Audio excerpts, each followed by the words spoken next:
নমস্কার, আমার নাম পামেলা পাঠক পাল। আমি একজন অভিনেত্রী। বেসিক্যালি আমি থিয়েটারটাই করি, এছাড়া শ্রুতি নাটক, রিসাইটেশন করি। আর এখন আমি ক্লাস করাচ্ছি, অ্যাক্টিং ক্লাস করাই আর রিসাইটেশনের ক্লাসও করাই। তুমি কি কি কাজ করেছো যদি একটু সংক্ষেপে বলো?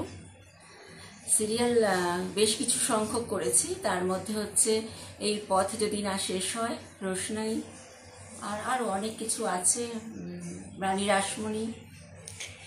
আচ্ছা, তুমি চালচিত্র নাম কোথা থেকে জানতে পারলে?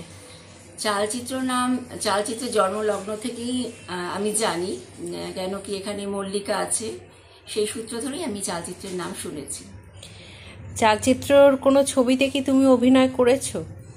হ্যাঁ, গত বছর করেছিলাম। হঠাৎ বৃষ্টি বলে একটি ছবিতে কাজ করেছিলাম। একটাই ছবিতে করেছো? একটাই ছবিতে কাজ করেছিলাম, কিন্তু আর করার সৌভাগ্য হয়নি। ভবিষ্যতে কি আর চালচিত্রের কাজ করতে চাও? নিশ্চয়ই।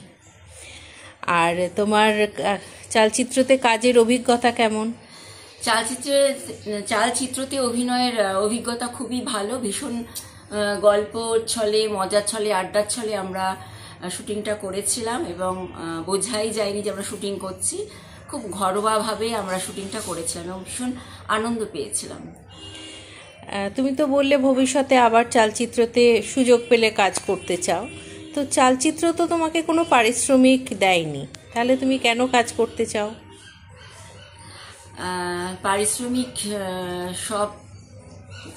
পারিশ্রমিকটা সত্যি খুব দরকার, প্রয়োজন, কিন্তু সব জায়গায় সব কিছুতে পারিশ্রমিকটা যায় না। এখানে এতটাই আমরা আন্তরিকভাবে কাজ করি, ভালোবেসে কাজ করি, মজা করে কাজ করি এবং আমরা সবাই এখানে একজোট হয়ে কাজ করি, তো সেখানে পারিশ্রমিক নেওয়ার প্রয়োজন আসে না।